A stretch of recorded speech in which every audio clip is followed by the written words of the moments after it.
It is the third Thursday of the month, which means it's time for us to introduce you to this month's Jefferson Award winners. We recently awarded 2 local people for going above and beyond. That's what these awards are all about, a way of recognizing people who are making a difference. And we only find out about them because people just like you nominate them on KSNT.com. Then each month, the selection committee chooses 2 winners. So let's meet our first winner, a Manhattan woman whose passion in life is to make her community a better place. And she's proven it time and time again. I'm somebody who doesn't like to hear people complain about things. I like to try to find solutions. That attitude keeps Kristin Brighton busy. From opening up an ad agency in her hometown of Manhattan, Kansas, to serving as the youngest person to serve as the chair of the board for the city's Chamber of Commerce. And I was the 6th woman in the 90-some years that Manhattan has had a Chamber of Commerce. As a working mom of 2, she keeps going like the Energizer Bunny, constantly coming up with new ideas that help fill a need in her community. And sometimes maybe people are like, oh, there she goes again. And about a decade ago, she came up with an idea that really stuck.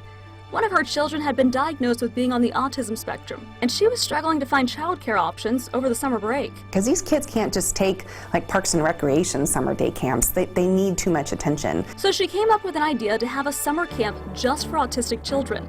It's called the Flint Hills Summer Fun Camp, and connects talented people who know how to work with kids with special needs with the professionals they need. And to allow summers to become a time of growth for kids, not a time of setback. She spearheaded this. She had the energy and the vision, and really it takes vision, it takes passion, it takes energy, it takes all of that to get something started. The camp is now held every summer in the Little Apple, and this year they celebrate their 10th anniversary, all because Kristin had an idea and one heck of a good solution.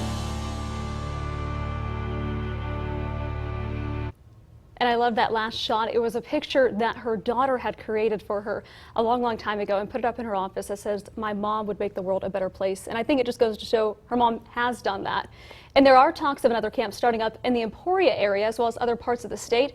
But of course, they do come at a cost. And to keep those camps affordable, they're always looking for donations. We posted how you can help and how to learn more about the camps on our website at KSNT.com. Just go there and click on this story. There you can also read about Kristin's newest adventure.